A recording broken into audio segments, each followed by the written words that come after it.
Simone. We know your time's valuable, and your presence today shows how committed you are to the community and getting the community facing back into the right direction, especially when it comes to marginalized and at-risk citizens. Awesome. Thank you for bearing with us during the technical difficulties.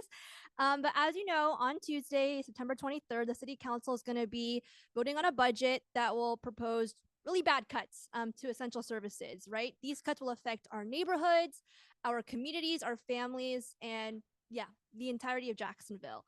And on top of that, how many of you have ever been to a City Council meeting? Okay, so we actually have more veterans, but you know, it gets really kooky in there, right? They can cut down your time from 3 minutes to 1 minute on a whim. They're really rude. Sometimes half of them aren't there. So we want to make sure residents are prepared to speak. And so when they do speak, we speak of clarity and power, so it's even more impactful. Okay, so we created this workshop to help all of you become even more confident and strategic when speaking in public comment in front of the council. We're going to hear from experts, learn the rules of the process, and we're also going to practice together, very fun, and in a very supportive environment. This workshop came together very quickly, and it wouldn't have done so without the help of our partners. So I would like to take a moment to thank our collaborators, 5051 of Northeast Florida, Harriet Tubman Freedom Fighters, Take 'em Down Jacks, and the National Organization for Women in Jacksonville. Collaboration is our strength, and today is proof of that. By the end of this session, each of you will walk away with a brief presentation on a specific aspect of the budget crisis, along with the confidence to deliver it. The council may limit our time, but they cannot limit our voices when we use them well and together. And for those folks at home, we will be having a little breakout session at in the middle towards the end, and we will be putting up a little notice. We're going to have you use that time maybe to post questions in the chat, and we'll try to get some answers for you. Some ground rules before we begin.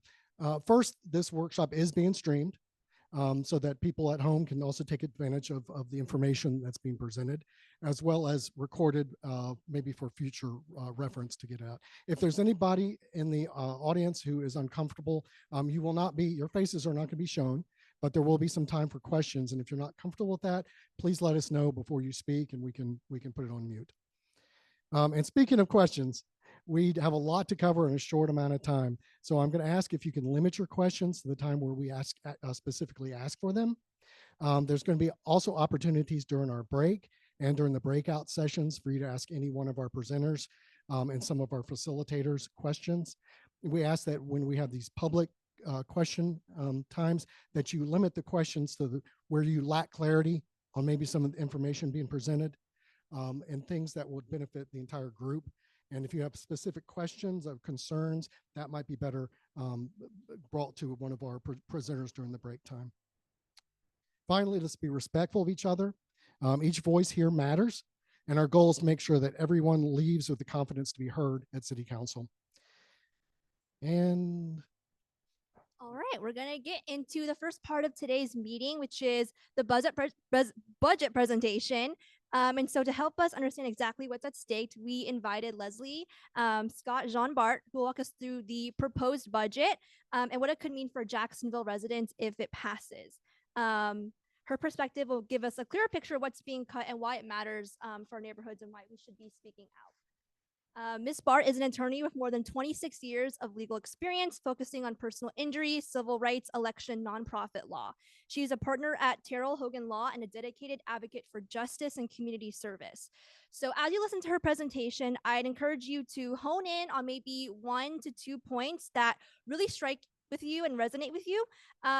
Maybe something that makes you upset, something that you really want to see doesn't get cut. And so you can jot that down. We've also provided a handout that lists Ms. Bart's main presentation points on there, since I know it can be a little hard to see the presentation. And yeah, and then later the breakout session, we're going to concentrate on working on those points and delivering public comment on them. And to help you do that, there's a second handout where you can write down these points that are important to you and some questions to help you frame your speech. Okay, awesome. Leslie, do you want to come up? Good afternoon, everyone. Yes. Are y'all ready to fight back? Yes. All right.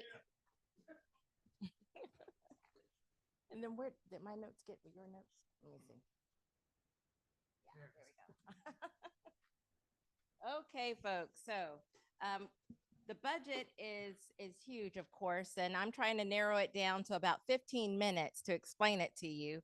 So you're going to get the highlights. You're not going to get, of course, every single thing that's in the budget, but you're going to get the highlights of what I think you'll need on Tuesday to speak up about what's going on. So now, of course, it doesn't work that way when I'm doing it like this. All right. So what is the Jacksonville budget? So our general fund is $2 billion. Okay, so I know we keep talking about a couple million here and a couple million there, but the total budget is $2 billion.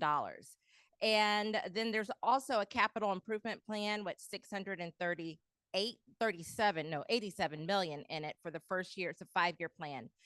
Mayor Deacon's budget prioritized making sure that people came first and that we as a community, of course, that we're prospering as a community, people first. But that is sort of a focus of the difference between the cuts and what was already in the budget. Revenue mainly comes from property taxes. JEA contributes, and then there's some state shared revenue and fees that come in, but that is primarily what our budget is made of. We have to have a balanced budget, of course, and there's no draw from our reserves according to Mayor Deacon's budget. Now, some quick highlights of what's in her budget. Her budget for public safety has over $1 billion, would it be, dollars for public safety. And with that, let's see here, it is $638 million for Jacksonville Sheriff's Office. Part of that includes $100 million to pay in pensions for JSO and JFRD. And so a brand new fire station, some equipment, cardiac monitors, things of that nature.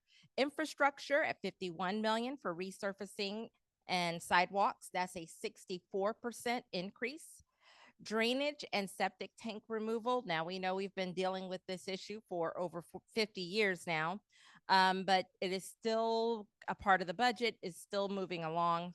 Housing and homelessness, $12 million for prevention, shelter beds, housing vouchers, and eviction diversion. Now, we know that the number one concern that was noted in the poll was affordable housing, and her budget certainly reflects the concern of the community, as well as health. So 56 million was going to UF to cover costs and care for uninsured residents. The expansion of telehealth, dental access, pediatric mental health, and there's a lot in there about our quality of life and economic development, from funding of our parks to downtown revitalization. We know that Mosh is relocating, and blight cleanup. It's a people first budget, balanced and responsible. Then we get to city council and we get to the finance committee. And the first thing, you can't hardly see anything there, so I'll probably refer to your handout there. With the finance committee, they cut over 33 million from the budget, 33 million. And so that means less money for housing, less money for Meals on Wheels, and less for homelessness prevention. The cuts to our safety net clinics and our telehealth and healthcare for uninsured residents. Many of our uninsured residents who are working class, middle class residents do not have health care. And then they also cut education and community programs like Edward Waters University and Urban League. And we often don't hear enough about those cuts that are faced by Edward Waters. That was $8 million. And you also had Urban League with $1 million.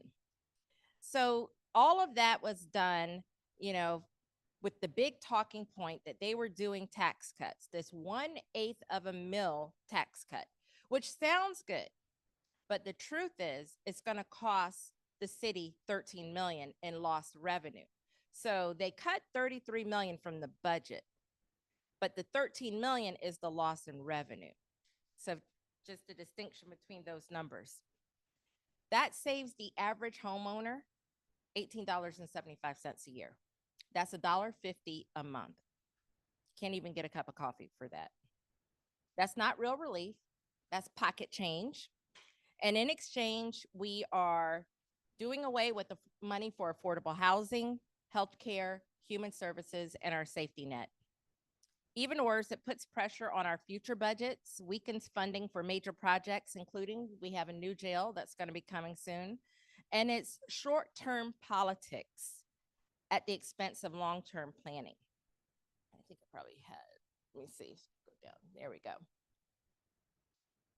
All right, so other things, some numbers here. 6 million cut for housing, 6.25 million cut for homelessness prevention, 1.94 cut for Meals on Wheels. They did add back 1.7 million to that, but that's still short. 2.18 cut from telehealth. Of course, you know, they're always talking about her office, so they cut 300,000 from her personnel. And all of this was done so that they could give us this so-called tax relief, not a tax cut. They're calling it a tax relief. I don't see that though. All right, another big highlight that we have with the budget is Rory's big ugly bill. We're going to call it what it is. He can call it what he wants, but it is a big ugly bill. It doesn't reflect who we are as a community. It bans city funds for undocumented immigrants, diversity, equity, and inclusion programs, and abortion services. Now, most of us remember that a lot of these issues were brought up. It passed city council. It was vetoed by the mayor, and here we go. It was like a last-minute thing done in the finance committee while everybody was already exhausted and had no idea something like this was going to pop up, and he slipped it in at the very end. It was approved by the finance committee. It was debated by the full council. It did not pass in the meeting that was week before last.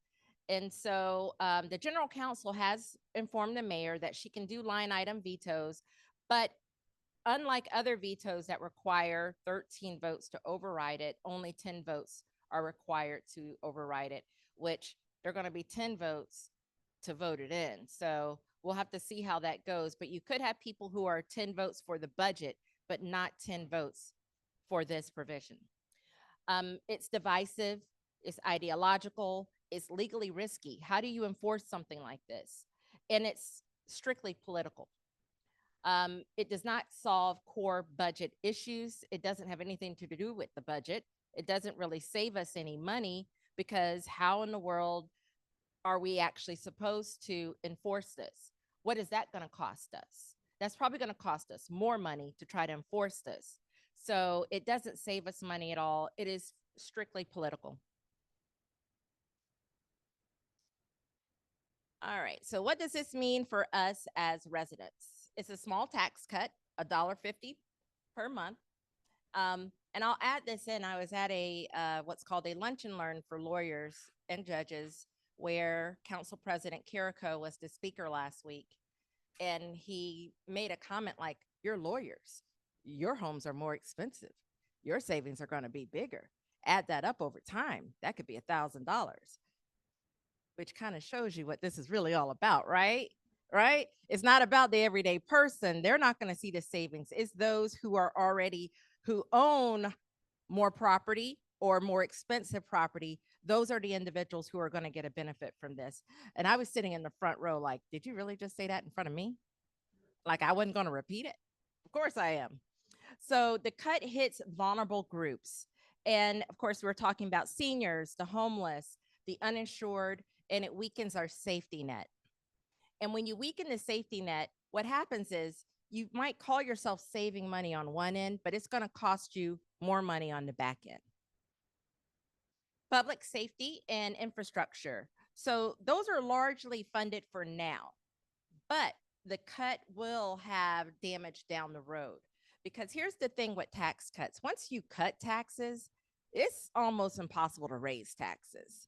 So you cut those taxes, and this so-called 13 million adds up over time, and eventually it's going to catch up to us. And who's going to be hit by that is going to be our public safety and our infrastructure. We are already investing about half as much as other cities in Florida for infrastructure. So we're already behind. I don't know about you, but I'm positive we have $13 million worth of potholes in this town that need to be fixed. So it doesn't help us as a community. It doesn't move us forward as a community. Quality of life, yes, our parks, riverfront and downtown are pretty much taken care of in this budget. But that's what I mean about this budget, not the budget cuts, not being about the people. Buildings, parts of town as an abstract, but not people. The cuts do not focus on people. And so that's the trade-off that we're getting with these budget cuts is less investment in people. All right, so what are we going to do? We're going to be against the budget cuts. We're going to be against the millage cut. That $18 savings a year is not worth the millions that are being cut. It's not worth our safety net being pulled out from underneath us. And it's going to result in more costs later, like I talked about. Emergency room visits, the uninsured, they still get health care somewhere, and they end up going to emergency rooms. Jails, we know that when you don't address issues involving mental health and even homelessness, then you're going to have higher people going to jails, which last time I checked, our jail was our largest provider of mental health services. And then, of course, our shelters are going to be overloaded.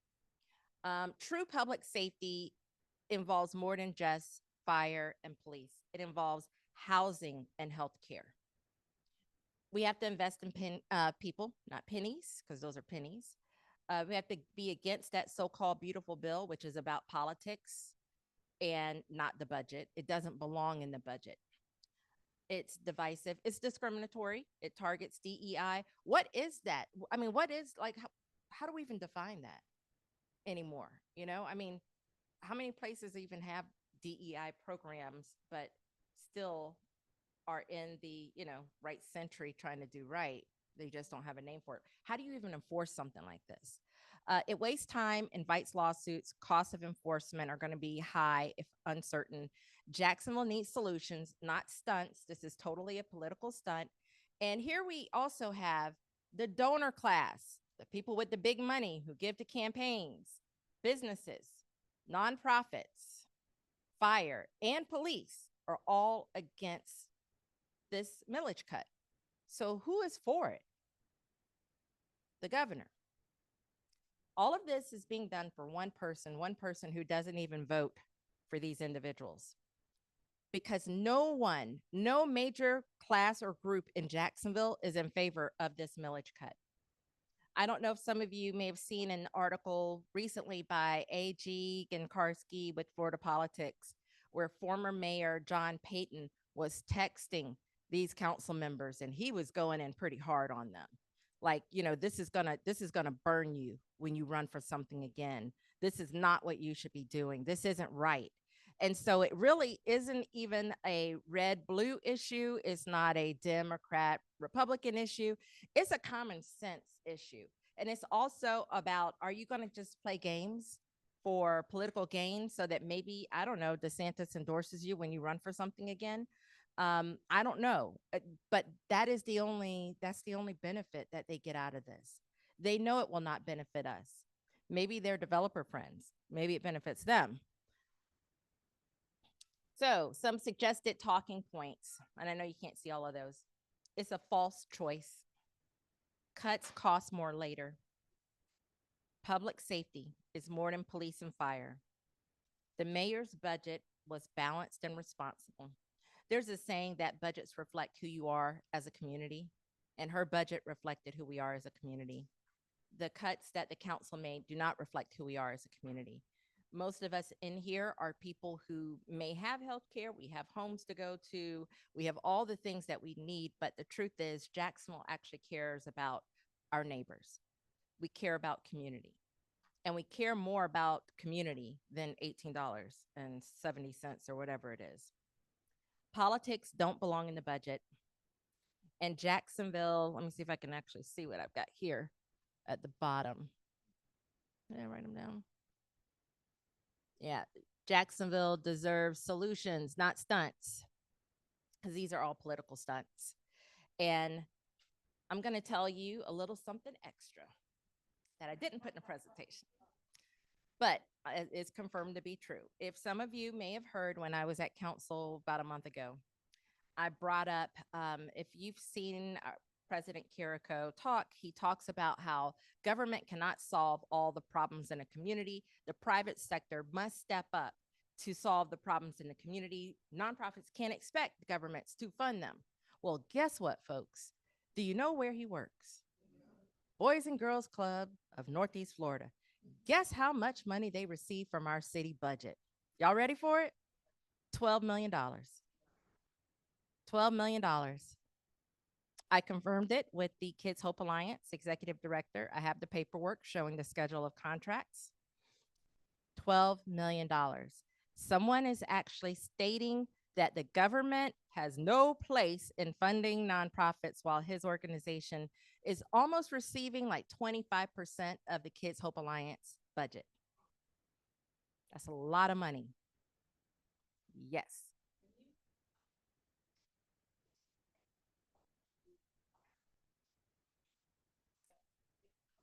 Don't ask me what that is because I have yet to figure it out. Right, right,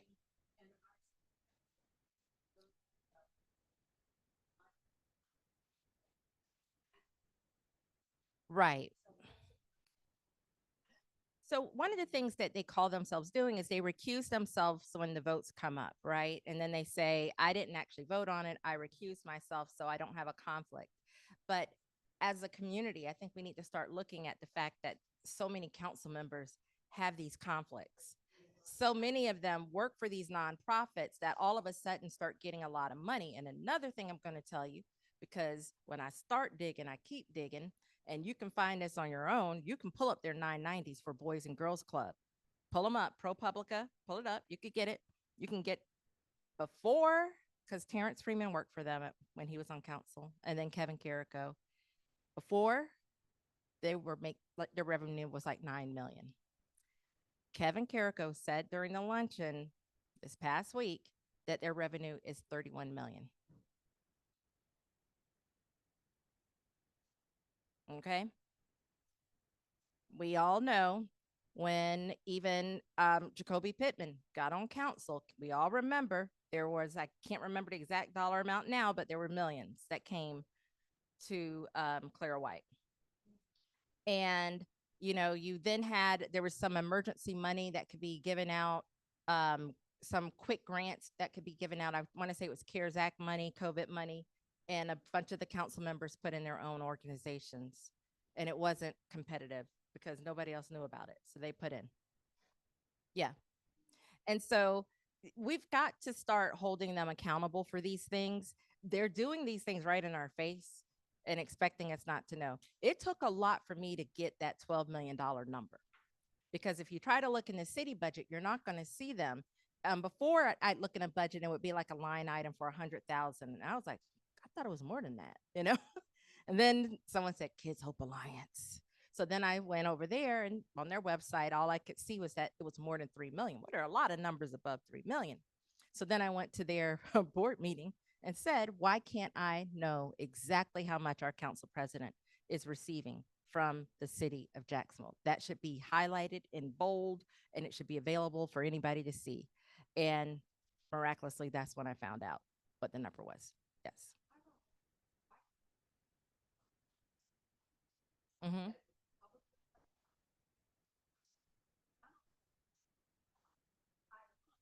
Absolutely.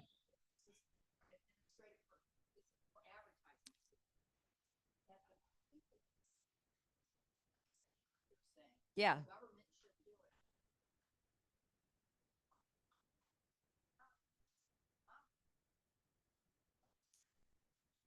And why not? They should probably receive heightened scrutiny, audits every year. If you look at the 990 and explain, I don't know how to explain this from them at all, but if you look at their last 990 that was posted, it was 11 million spent on salaries, Boys and Girls Club. I'm just repeating what I saw. That's what they filed with the government. Maceo.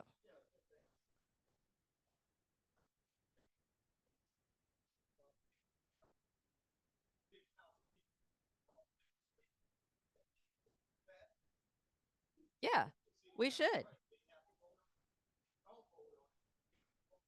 Exactly. Exactly.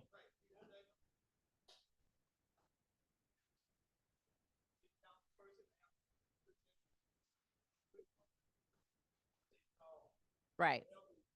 Right. Because yeah, because all of this is about being responsible about money, not wasting money. The government can't do everything, but it sure can when they need it to. And that is a problem. Yes, ma'am.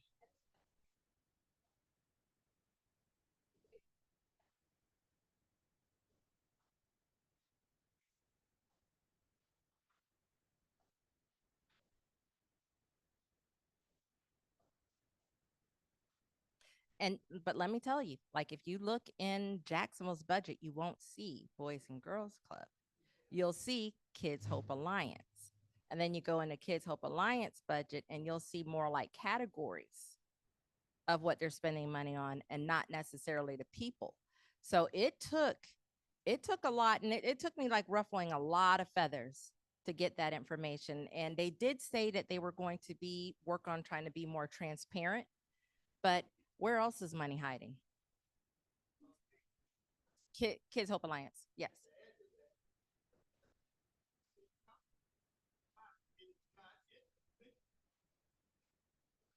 Right.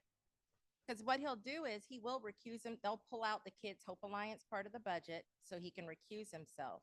But I mean, all this stuff is happening. We don't understand while it's all happening so fast. That could mean it's $100 or 12 million. Um, Now, one of the things I said, if you really believe what you have been saying, then Boys and Girls Club should disavow all city dollars. I mean, if you really believe it, he got pretty upset about that. But that's what I did say, and that is, I don't understand how you can say how you say what you know what I mean, like and get that kind of money. That's a lot of money. Yes, ma'am.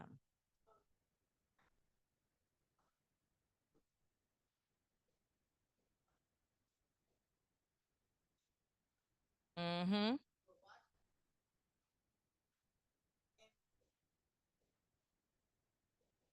Mm-hmm.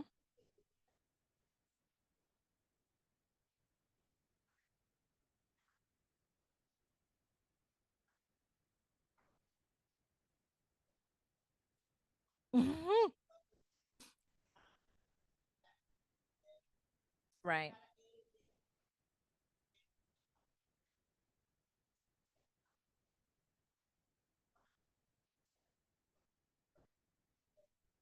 Oh yes, absolutely.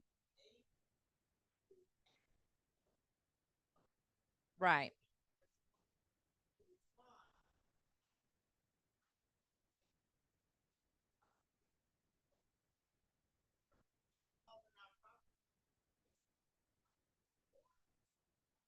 Mm-hmm.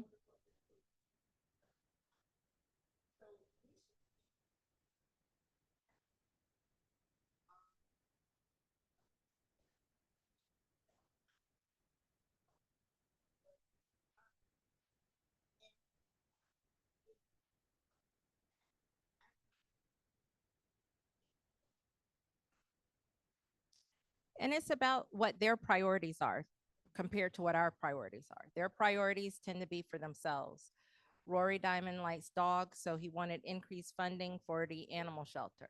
And I love animals too, but it's amazing how that's your thing, so it gets extra money. But what about the homeless? The money for Urban League was for veterans, a veteran program. I thought we were supposed to be a great, veterans town. So there's a lot of little things in the budget that really just don't reflect who we are as a community.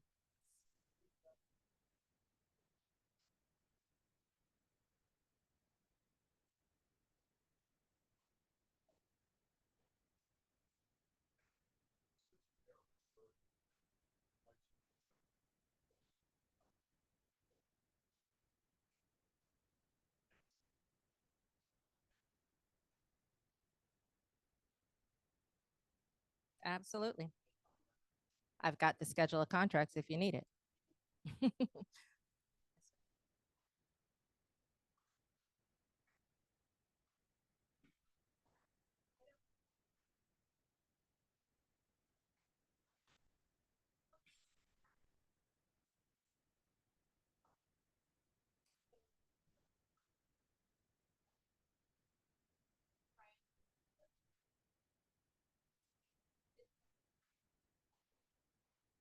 So, right. So they used to do that, but it's no longer a requirement now because, look, I read all those, I went through it, and then found the law that it changed around like 2019 or so, somewhere around there.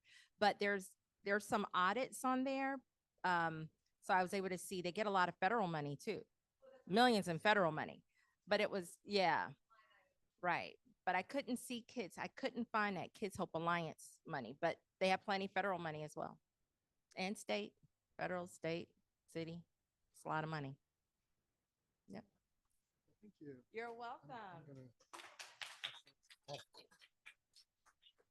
Thank you. Leslie, you'll be around during breaks and stuff to ask questions. I'm sure we have some other questions folks have, and she'll be here.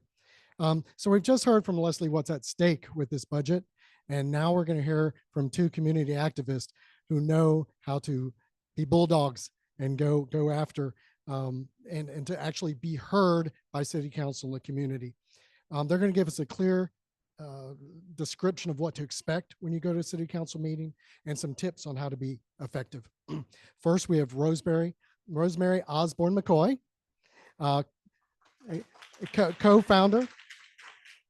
co-founder and CEO of Harriet Tubman Freedom Fighters, a nonprofit dedicated to protecting voting rights and advocating for vulnerable communities.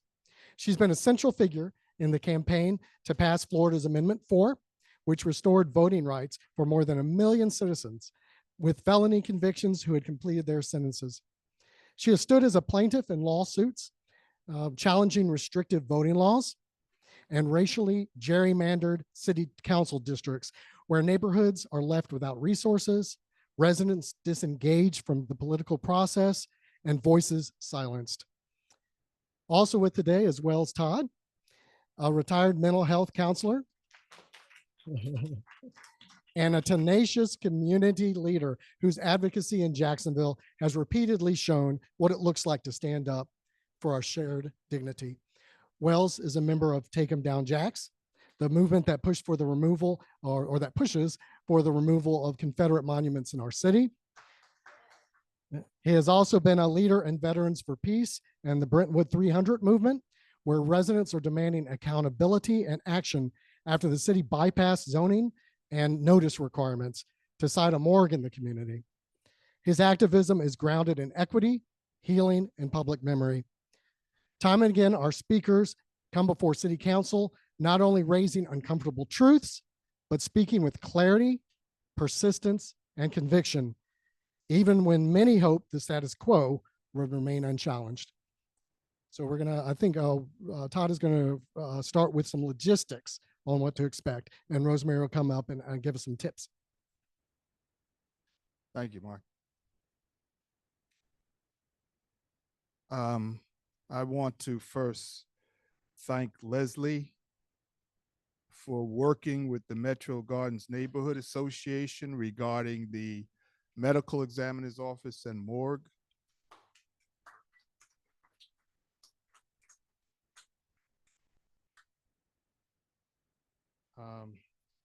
It's a very important struggle and it's still going on. So my job is really to inform people who haven't been to city council meetings in a while, or maybe have never been to a city council meeting. How many people in here have never been to a city council meeting? So I'm speaking to you. Really? Okay, so I'm just going over logistics. That's what I was asked to do. I've been going to city council meetings now for well, I'll go back in time. I've been going to city council meetings now since the Human Rights Ordinance struggle, which was a hell of a fight in this town. Yeah. So I want to talk about coming to the meeting. And I want to give people some tips. There's free parking 1 block east of City Hall. It's an enclosed indoor parking lot. And you get a ticket when you go in, and your ticket is validated.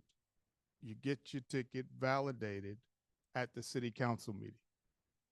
Is this thing working? Yes. Okay. Duval, and that's 1 block east of City Hall, Duval and Main. It's right on the corner. Right. Right. Yeah, there are 2 people sitting there, and they'll what they do is they have a book with a sticker in it, and they put the sticker on your receipt.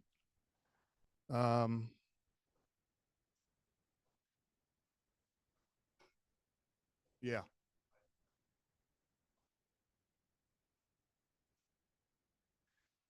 So when you enter City Hall, there used to be 2 security checks. So there's a main security check. Make sure you don't bring any knives or, whatever. Because I've heard them tell people, we can't save this for you.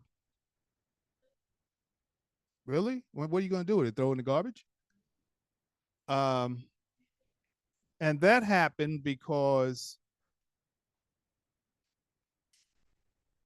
the security changed because of police violence that occurred at a city council meeting. 3 young people were, one, I'm telling you, I saw it and I thought the cop could have broke this guy's neck, basically, for nothing. He had his camera up filming the arrest of another person. And the cop went for his camera and his phone, and all he did was move back, and the cop grabbed him around the neck and yanked him across a set of chairs. And they're still fighting charges against him. As a matter of fact, maybe somebody can make an announcement. There's going to be a rally outside of Melissa Nelson's office sometime next week. So they changed security. So you go through the first security check, and they've cordoned off the area where you walk into. So there are 2 tables. The table furthest to the left is where you would get your cards to speak. The other table to the right is where you can pick up the agenda. And it's a lot of waste of paper. Yeah. This thing is, yeah. So where you get your speaker cards.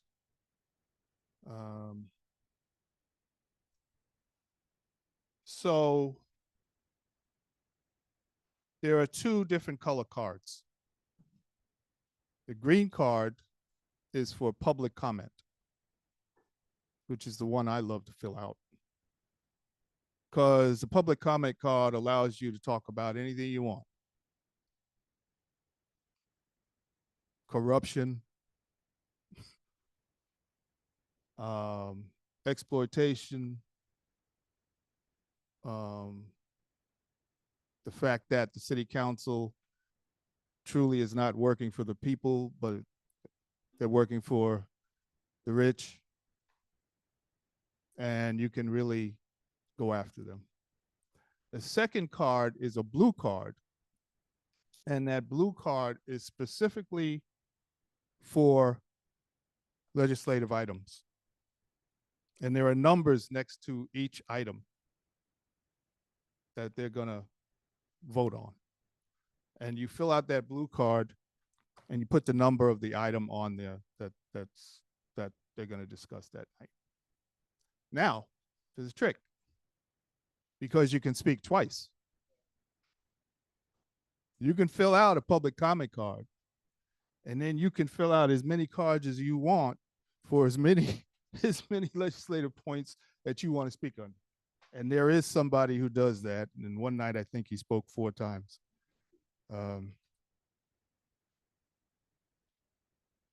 So once again, I want to get back to security, because this is a point that you need to know.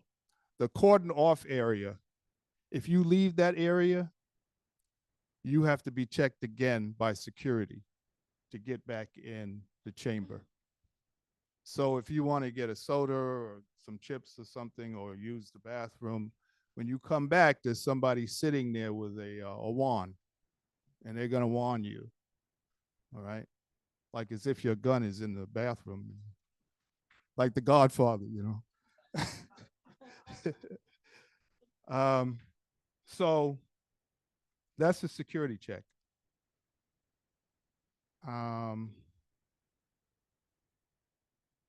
Before public comment, and when the meeting starts, there's a prayer.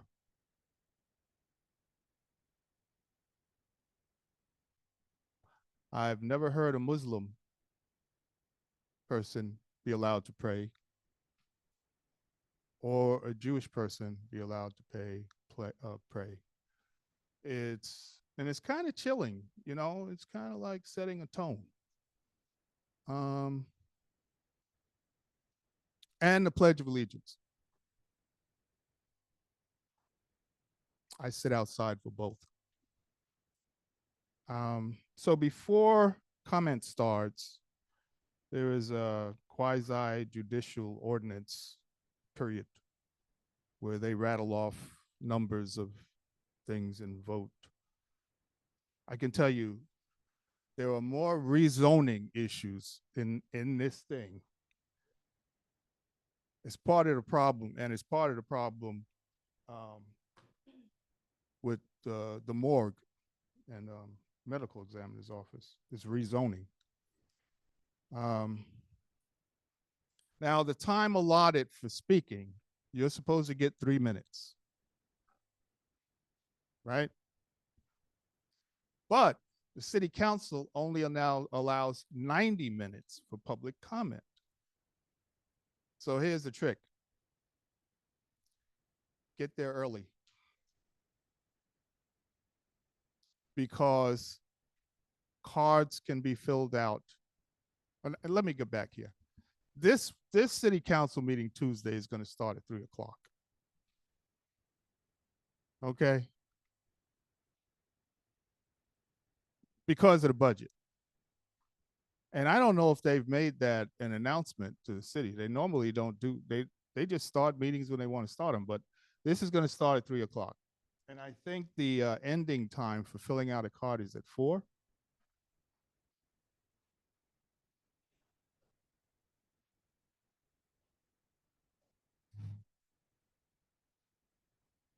Okay.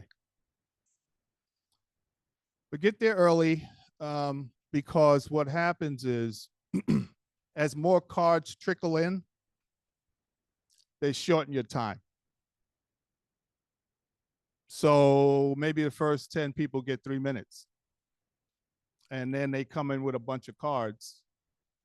And they'll say, oh, we just received 20 more cards, and now you have a minute and a half to speak.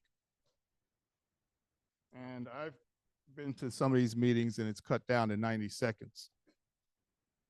Depending on how many people. And it's great, because the more people that come out, you know, the more they get to understand that, you know, they're going to be held accountable.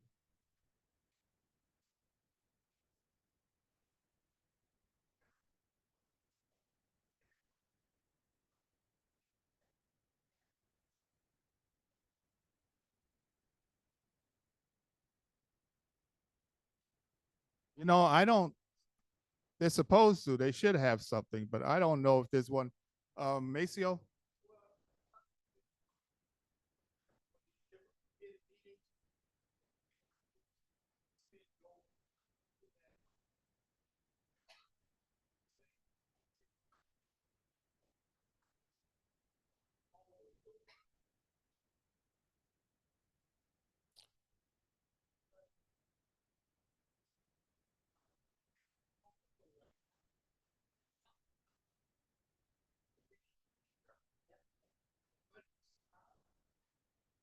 So,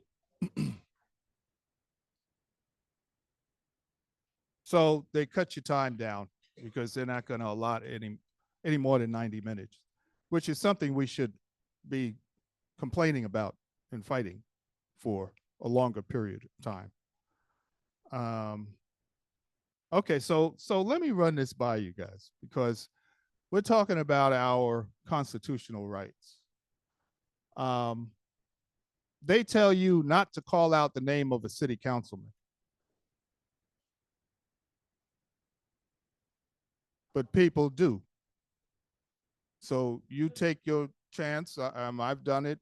There's a fella who just loves me to death. Blake Harper.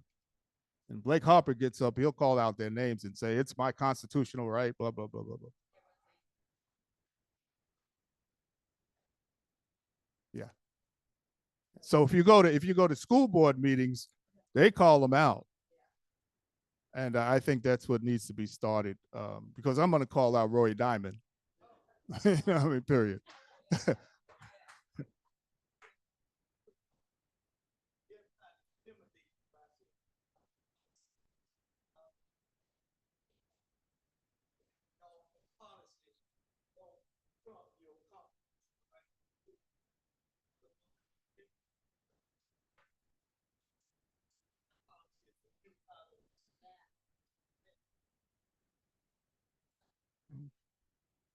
Okay, so Chris, yeah.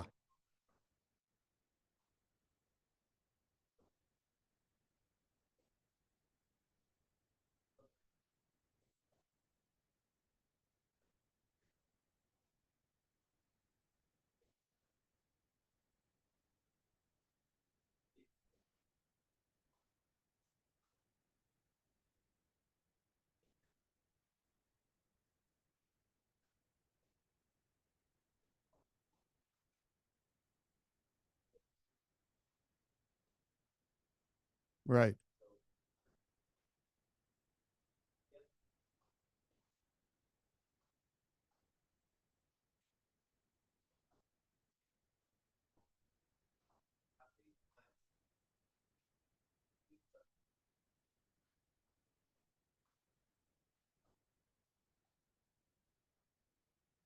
You're right, because I think that's what they did at the last meeting, where people who filled out to speak on the budget got 3 minutes.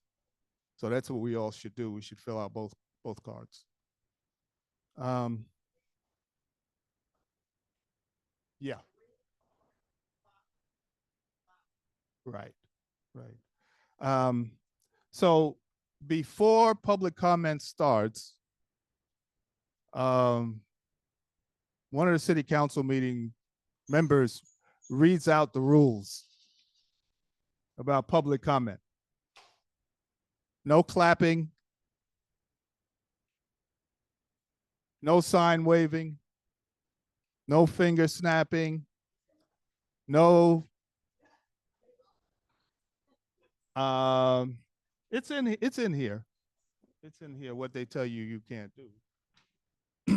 And there are sections of people where the cops will hover over you and they will throw you out. What's interesting about this is for the past couple of meetings, people who have never been to a city council meeting have come out.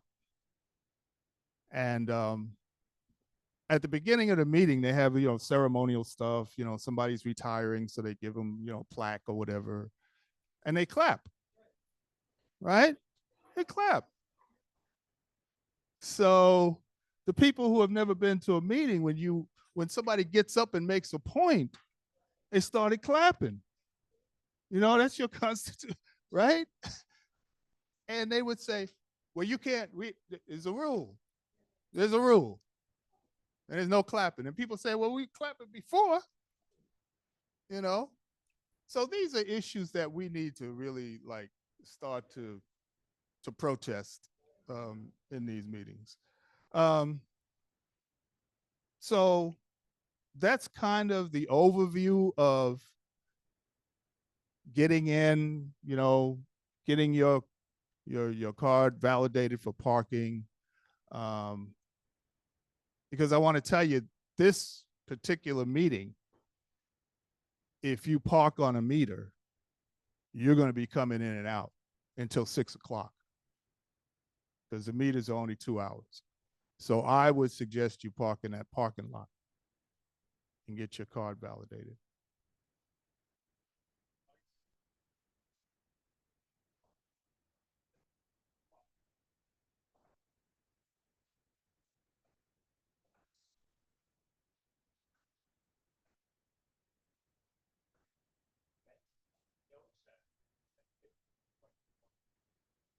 Yeah, that's one strategy. I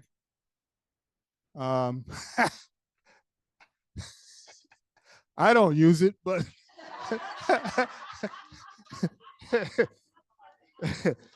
that's a strategy. I mean, yeah, yeah, they don't like to see me coming up to the podium. Um, so so that's kind of the overview of the meeting. Um, procedures that we have to go through. So as Leslie was talking about these issues that Roy Diamond, these amendments that Roy Diamond added to the budget, I think they're aren't they illegal? Are they allowed to be in the budget?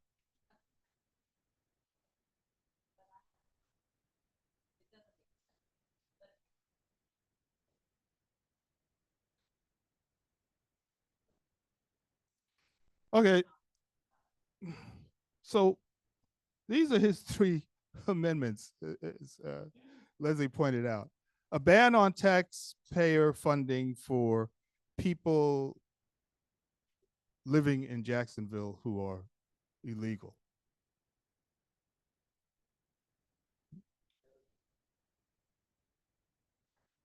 I'm sorry. No, I didn't see it. Oh yeah, yeah. That's a. So, has anybody been to the green room in here? Good, good. Why don't you give your experience and why you were called to the green room?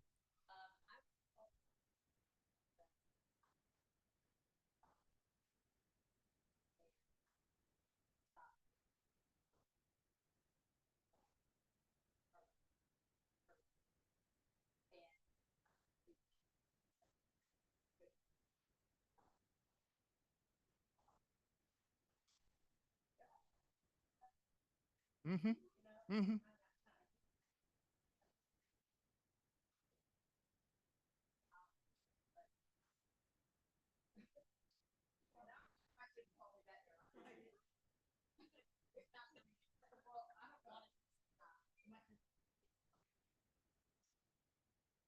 Well,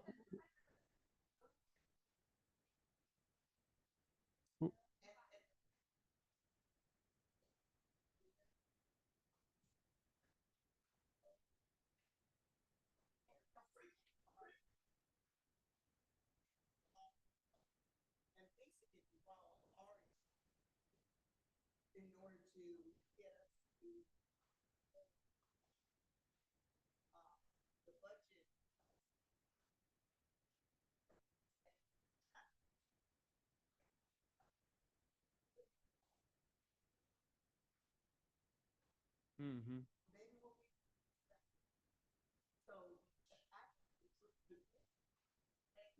Yeah.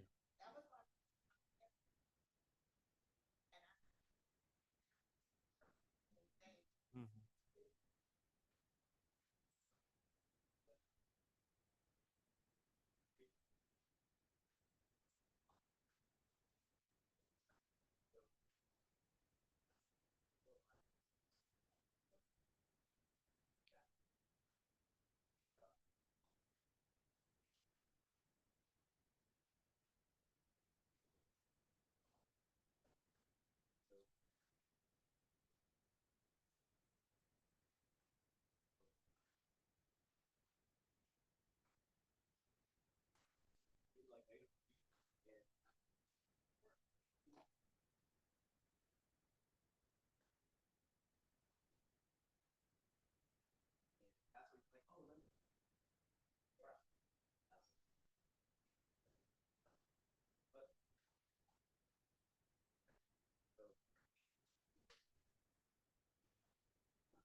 Um, I'll call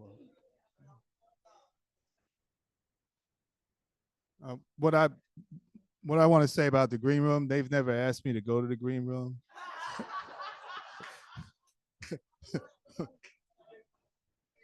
And I'm really waiting for them to, because my answer to whoever wants me to go to the green room is, if you have something to say to me, say it here. Because this is democracy we're talking about. I'm not going off to talk to you about something that we need to talk about here in public in front of everybody. So I think that's probably the reason why they don't want to ask me that.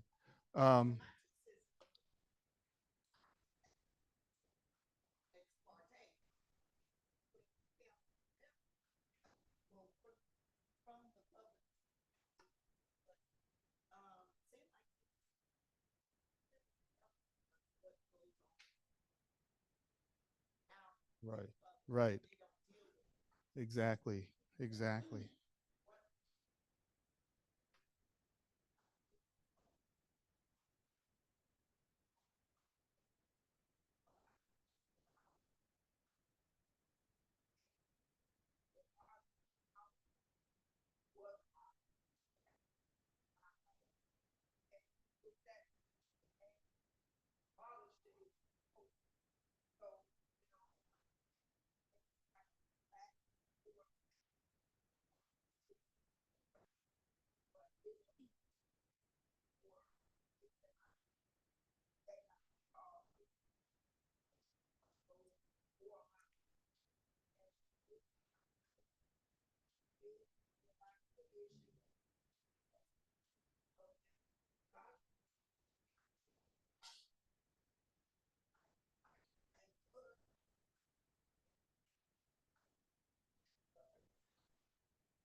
That was a good response from Ms. Murray.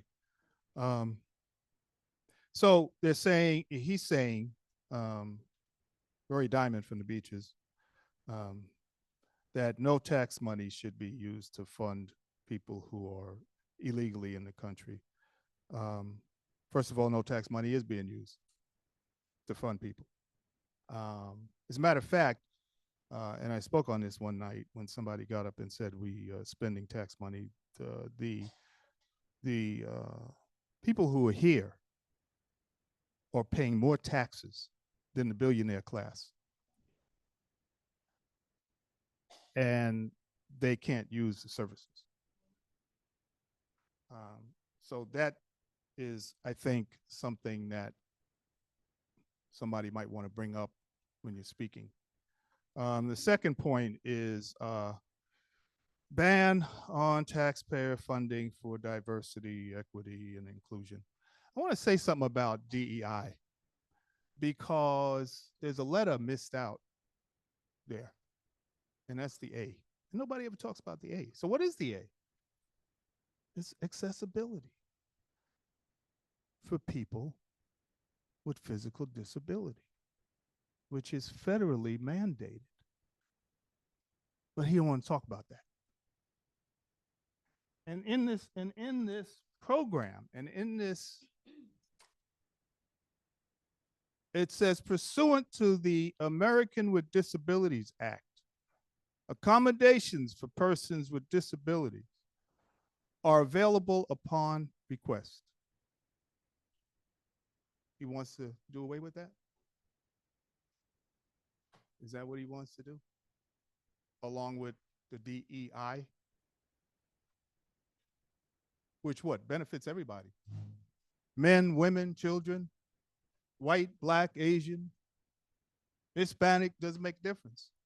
But he says, I'm not racist.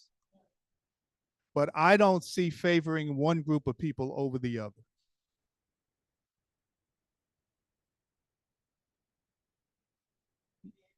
What? Exactly. Exactly.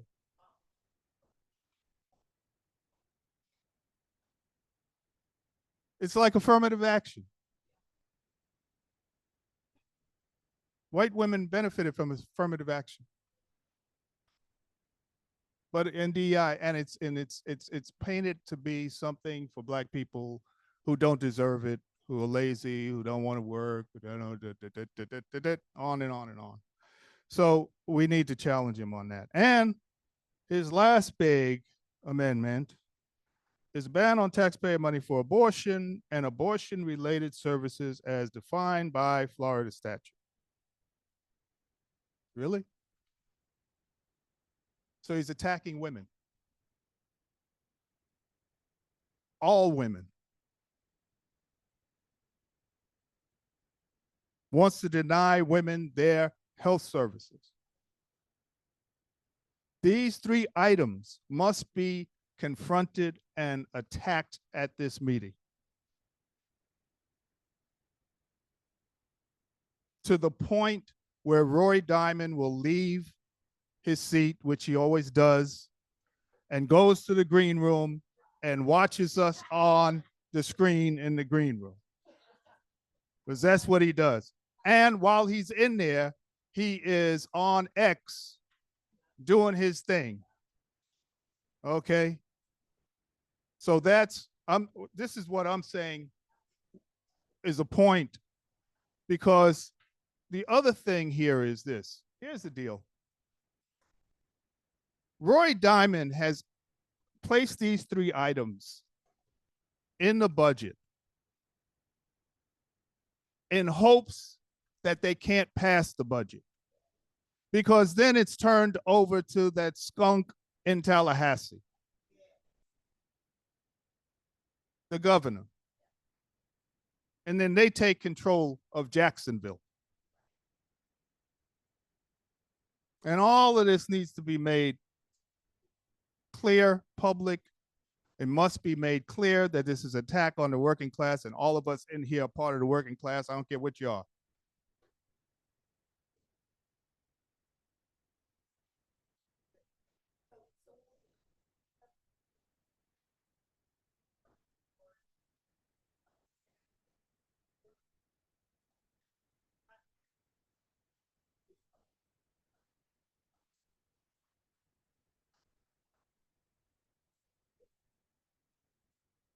Yeah, I mean, the reason why people walked out of the last meeting was because of these three issues, was because of these amendments. So these amendments need to be addressed.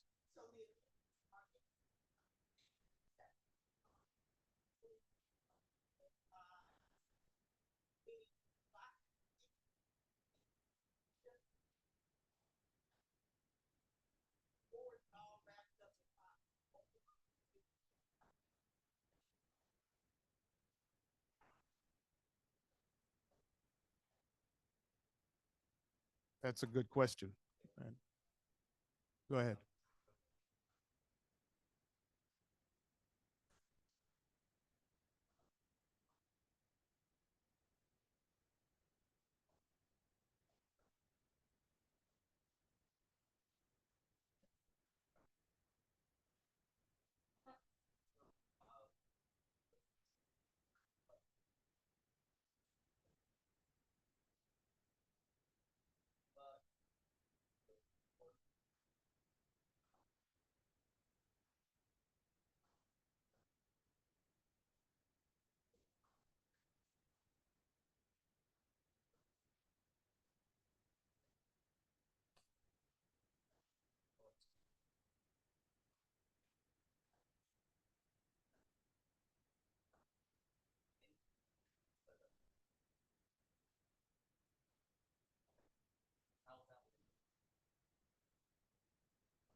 So clarification, put that on a green card.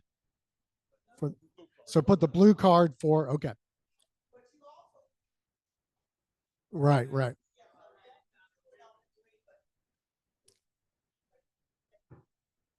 Right.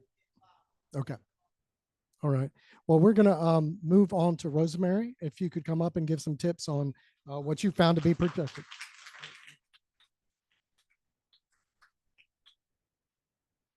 Okay, thank you. Okay, like he said, is this on? Can you hear me? All right. Let me ask you all a question. Are you ready to rumble? All right, all right, all right. Okay. We the people, we have all the power. We cannot allow these thieves to steal our money. So when we're speaking, we need to say it's the people money. It's our money. So we need to remind them because this is what they think they can do. But I appreciate Leslie and Todd up here. But what I am going to talk about is a sandwich. How many of you like a sandwich? I was thinking about bringing a sandwich. All right. Now, someone did mention some of us, not me, not Todd, we don't do that. We don't come in being nice. We say what it is. We don't have time. We have 3 minutes, maybe 2. Hopefully, we get 1. We went to Tallahassee once and they gave us, was it 30 seconds? Right. So basically, be ready. All right. Do your speech. Do it maybe a 3 minute, 2 minute, 1 minute, maybe 30 seconds. I don't know. But and guess what? AI will help you. You put your 3 minute in and you ask them to give you a 2 minute and you ask them to give you a 1 minute. It does it automatically. And then you just go back and read it and make sure it's saying what you want it to say. Most of the time, everyone, when I get up there to speak, I have everything, just like I'm doing right now. I have everything written down. But after I sit there and I listen to their garbage, I be saying something, I have to address the garbage. All right. But guess what, everyone? It's okay. All right. We're not perfect. We are taxpayers. We are citizens. And we just need to address them as normal people. Don't be afraid. Yes, my stomach still do, right? I get all woozy up in here. But guess what I do? I still go forward. You know why? We must be. This is our table. We must be at the table. If we are not there, this is the crap that they're going to do to us. Now, how many of you are from the beaches? Near the beaches? No one? Okay. We need more beach people to step up. We do. Because, see, many times people keep thinking that it's the poor people. Is this? Well, you know what? If you make $400,000, you are in the upper poor. So look at the tax. Look at the tax bracket. It's capped at $400,000. They lowered it when they was giving out this money. They lowered it to 100 and something, like 150,000, because they were like, well, the people that make 400,000, they ain't gonna be spending this money. They want the people when they do the little fluffy fluff stimulus checks. They want you to spend that money, right? But they know if you make 400,000 now, you're not gonna spend that money. You're gonna save it. You're gonna invest it. But they want the money to get poured out. So that's why I know, and I do taxes for free, right? But been doing it for over 30 something years. It's with right now it's under United Way. So just to let you all know. But so you think about it. Just because you make all this money, don't act like this doesn't. I don't care if you're a billionaire. Don't act like this doesn't affect you. One thing with cancer do not stay in one space. It spreads. So whatever happens to our city, it happens to all of us.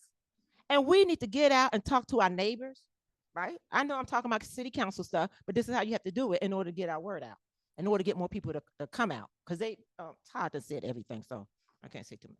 But anyway, we need to talk to our neighbors, right? Talk to your neighbors and encourage them. Let them understand. So when it's time to vote, they don't just think about it's about me. It's not about you. It's about Jacksonville. And too much is coming from Washington, D.C. This ugly bill is a Washington, D.C. bill.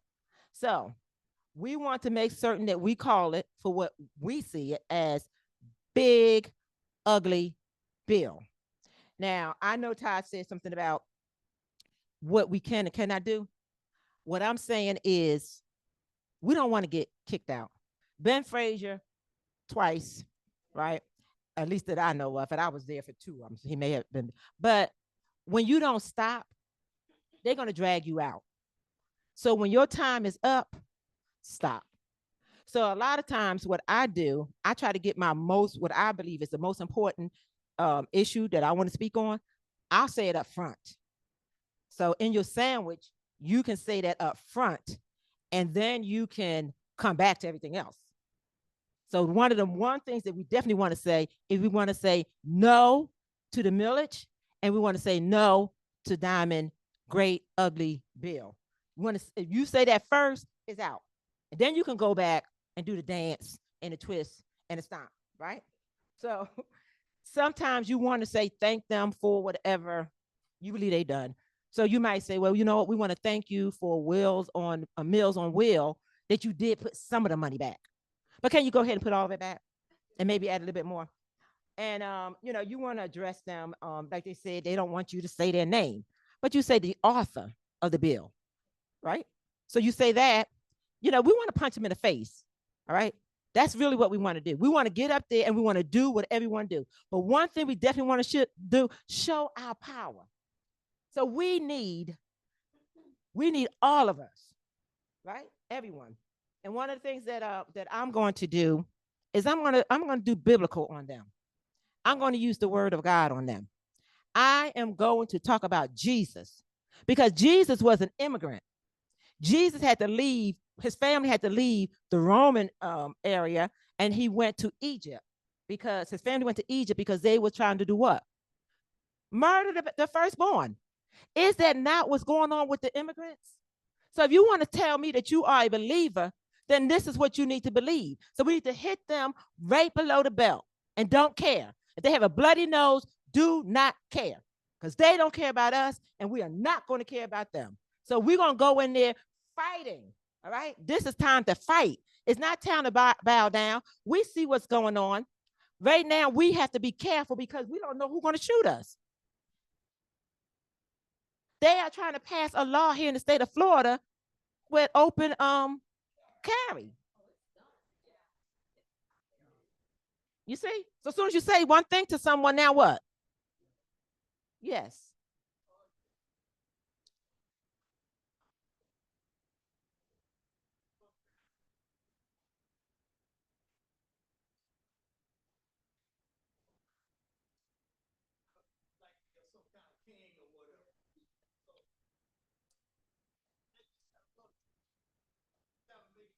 You bowing down. We're not bowing down. We ain't doing it.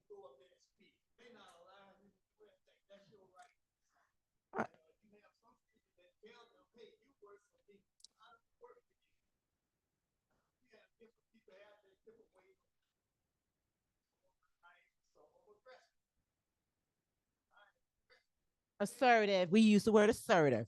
Okay.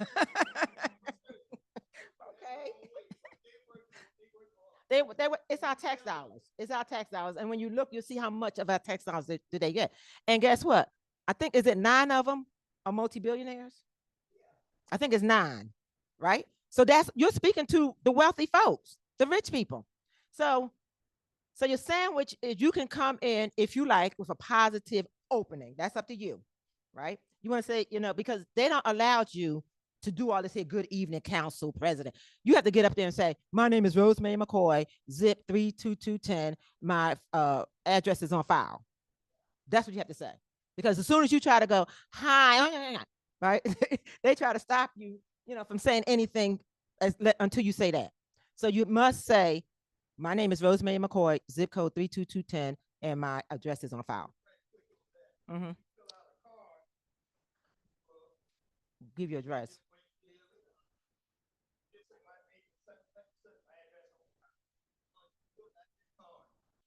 Right. Once you fill out the card, that's what that is. So now you can go down to it's 3 layers, right? You go down to the second layer of this wonderful big sandwich, right? And that is the constructive core of it. You want to state your opposition to the millage cut and to Diamond's big ugly bill. And what I was saying to I think Mike, someone, I was saying use the why. First, before you start writing down what you're going to say, first of all, what irritates you? You figure out what irritates you. I had a sheet of all the different the line items, but I left it at home, so I apologize for that. But anyway, say think about what irritates you. So I'm going to use an example: Meals on Wheel. You like, well, you know what? That really irritated me because they didn't fund it fully, right? And then you ask yourself, why? Why do that irritate you? We have someone in here, you know, I don't care. I'm gonna say something about her anyway. That she indicated that Meals on Wheels saved her mother, right? Okay, so then that's your story. So you build it from your story, right? That's your and the call of action, and that is where we start talking about we demand. So it's your accountability. You know, we want them to do what am I list up? We want them to do certain things. So your call of action is we could say this. It depends on how you feel. If you feel bold, right, and energized, you can say, I want that author of the big ugly bill to apologize, right? You can make a statement like that. You can say, I want them to decrease JSO funds. You can make whatever demand you want. It's up to you. And what I'm saying to you, do not be afraid. They work on fear. You are afraid to say one little thing. Remember, who money is it? Can I hear again, who money? Okay, when you get in there, act like it's your pocketbook. You gonna let someone come into your home, go into your purse and take your money? No. I doubt if that will happen. But some of the things, make sure so we can the big ugly bill is there's another part. I don't know if that's part of the big ugly bill, but it's in there where they want to dismantle the affinity agencies that like advisory. They want to get rid of that. They want he wants to be a Trumper. I'm just going to tell you. He wants to be a Trumper. He wants to be king of Duval, right? There is no kings here. So we need to make sure he understands, no, you're not a king and you won't be a king here. But that's one of the things we need to make sure we focus on also. He wants to do away with those agencies. So, and then, because what they're doing is, okay, these bans, all three of them, he went through all three of them. These bans were inserted late in the process. That should be illegal. We may need to get something together and oppose that later after this right here. We want to keep this going, all right? So we want this here room to be more crowded than it is, those 2 tables, 3 tables, whatever. We want more people to come, so we want to continue with this here workshop educating the people, all right? Our next one should be the delegation. That's coming up soon. You'll be able to speak to your representatives, one-on-one or in a group setting. But this bully tactic. He said he want to allow, as he spoke, he want to allow he don't want the budget to pass, but we have to call his bluff. Let it, because no matter what, okay, when it go to receivership, it end up bringing it. They come back once they decide to vote on, so it's not a forever thing. But that shows that this poor management. My grandbaby is 11 years old, and I guarantee you he can come up with something better than that. Right?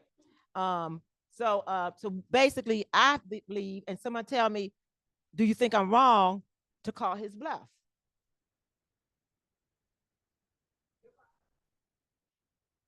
We cannot be afraid. Sometimes the Democrat, right now, they just did something crazy. and the resolution for the Charlie Kirk mess, right? And then when you read it, you be like, what in the world? Monuments? What kind of crazy stuff is this?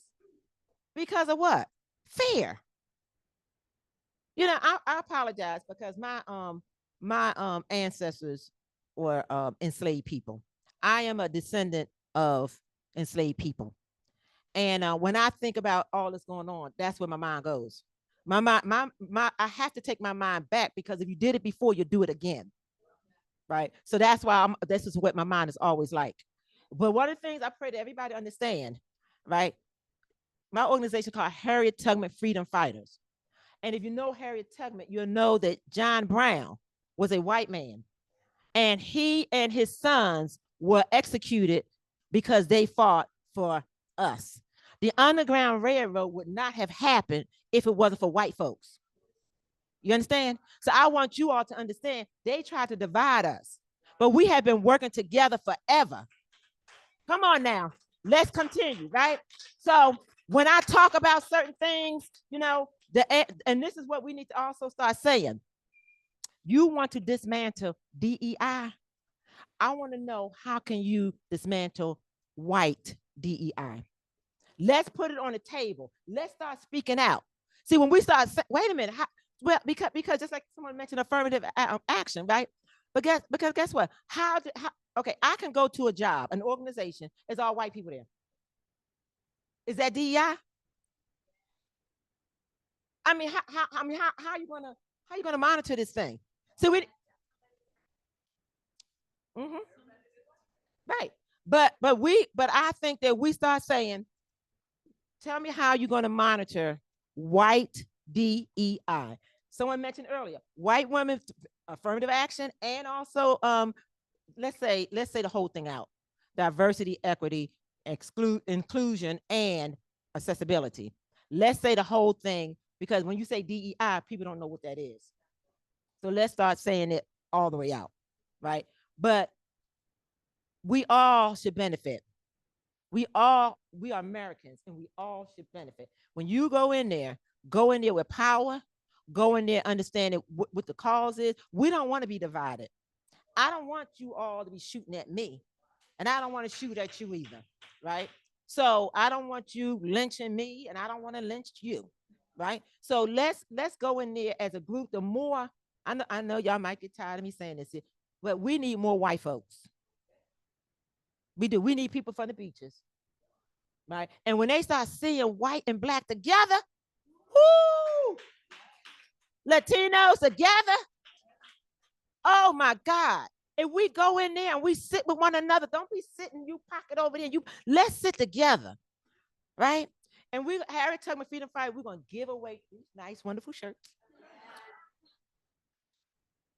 And because it has a $20 bill on it. So we're talking about what? Money, all right? So we're going to give away these shirts so that we can, so when they see Harriet Tubman on somebody, I'm sorry, I have to say it, I apologize. On somebody white, they're what? So we're going to scare them. All right, that's what we're going to do. So anyway, we all talked about this here, but one thing I want to make sure, because my daughter would probably get upset at me. Okay, this Mills cut, I just put an example here because a lot of homes now are assessed at 303. That's the average going on now. So that person would save $37.88 per year, or $3.16 a month. But let's look at JWB. JWB has several other co-builders, developers with them. See, so this money is all scattered. They got this thing going on, right? So JWB, I just did a quick one. It was an estimate, right? And I only did one little area. It was $50,000. Now think about it. In 7 years, this is a great big bill for all of us. They'll be taking over $76 million out of our funds, right? But who's getting the money? Right? Developers. The developers. That's why I said to you all, there's 9, at least I believe it's 9 of them that's multi-millionaires, right? About 9 of them. So who's going to get the money? JWB. So we can call out their name. We can say JWB, and we can use that, as far as this millage thing is. So call out their name. Can we hear? Call out their name. Yes.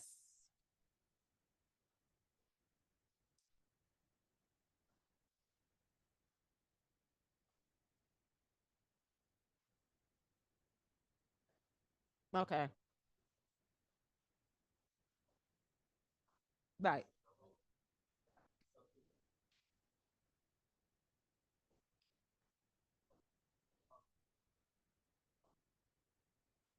Okay.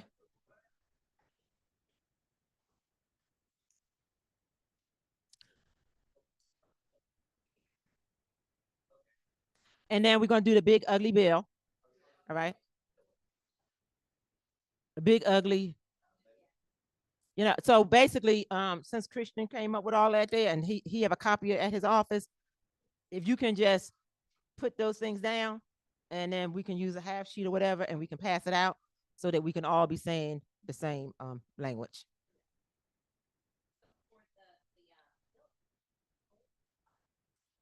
Wait a minute. You messed up already. What we calling it? Right. Right. Right. Right. We do. Yeah. So that's the other thing to remember. That we have to also say that the renters get 0. Make sure we say that also.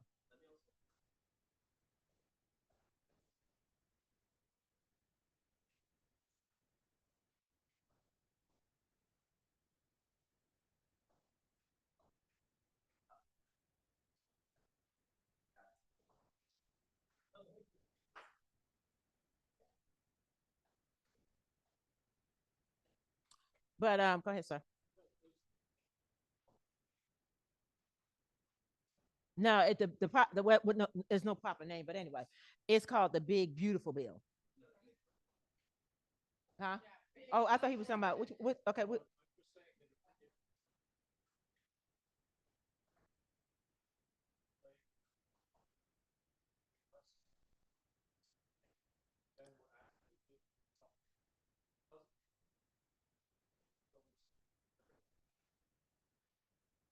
well, the way that I was saying it, I was saying that it is the so-called Big Beautiful Bill. So I kept it in there, but I just said so-called. Right. You said a number? What do you mean?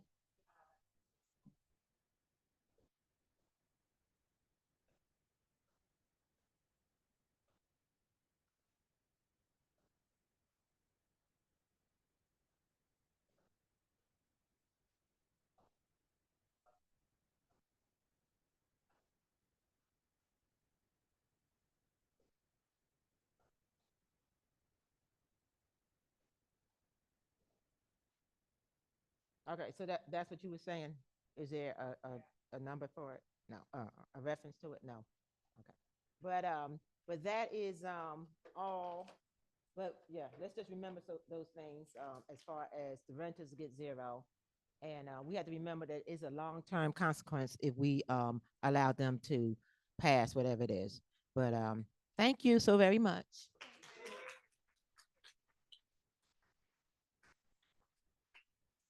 All right, can we get another round of applause again for all of our really wonderful speakers today? Todd, Leslie, and Rosemary. All right, I appreciate you guys offering really good conversation feedback. This is exactly what we want. We're learning from each other as well, which is really, really important. I know it's kind of been a long afternoon, but we've just got one more portion left, which is our breakout session. So we're actually going to take what we learned. We learned about the budget components, and we also learned about how to deliver a good public comment. We're going to put that all together and practice it. So we're going to break out into groups. There's kind of already a natural formation, but I ask that if you're in a larger table, if some of you can migrate to some of the smaller tables, because you'll all have a chance to share. You're going to put that all together and write your speech. There are some handouts there that ask you a few questions, like what is your personal connection to this, things like that you might want to reference and to help you construct a good speech. And we also encourage you, maybe not today, but in preparation for Tuesday, to write both a 1 minute and a 3 minute version of the speech, because it is very likely not a bad thing that a lot of people will come and that you're going to have to cut that down. And you want to make sure you hit all the important points before they cut you off. And they're very strict about that. So once you've drafted it, take about like 7 to 8 minutes to do that. Go ahead and take turns sharing that with one another. We may not get through everyone, but for those who want to volunteer, I really encourage you to do that. Offer feedback to the people at your group. We also have some of our, speakers still here. So if you have questions for them, I encourage you to go up to them and ask those questions and ask for advice. And yeah, the goal for you is to not just leave with these really big picture ideas and information, but to also have something that you're ready to present on Tuesday. And one thing I really want to stress is please, please, please bring a friend. Get the people you know to come out, because part of this is a numbers game. Yes, it's good to have a good speech. It's important to make that impact, but they're also seeing how many people in that crowd are aware of what's going on, who oppose the budget, who oppose the millage gimmick. So it's really important to get folks in and get a large crowd there. So please, please, especially if you got friends in the beaches, like tell them to make that trek. Maybe you'll buy them dinner. I don't know. But just please, please bring the people. So yeah, we're gonna break out right now for about like 10 to 12 minutes. And yeah, if you're larger tables, please kind of like migrate to even out numbers, and then we'll come back together for just a few minutes to close out. One more thing, we do have some volunteer facilitators. If you're a facilitator, I don't know who else is going to do it. And our presenters, we'll be circulating the room and listening there. All right. Yeah, let's get into it. I was like, looking for it. I was like, where?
If I could have everybody's attention for a second.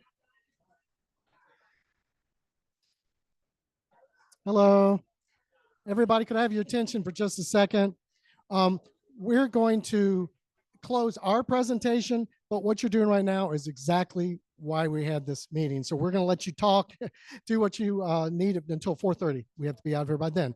But I did want to close out our section. There have been a lot of people involved with this presentation, people who helped with the planning, people who helped with the tech. If anybody, or in the presenters, if you could all raise your hand if you had anything to do with today's meeting, raise your hand, and that's our partner organizations. And please give applause to all those folks. And again, the whole point is for you to get out there, be motivated, get other people involved, and let's see you all Tuesday, and let's continue the fight. Thank you. And before they run off, if we could give a big hand to Mark and Simone who organized this. They put so much time into it. It's awesome. Thank you so much, both of you.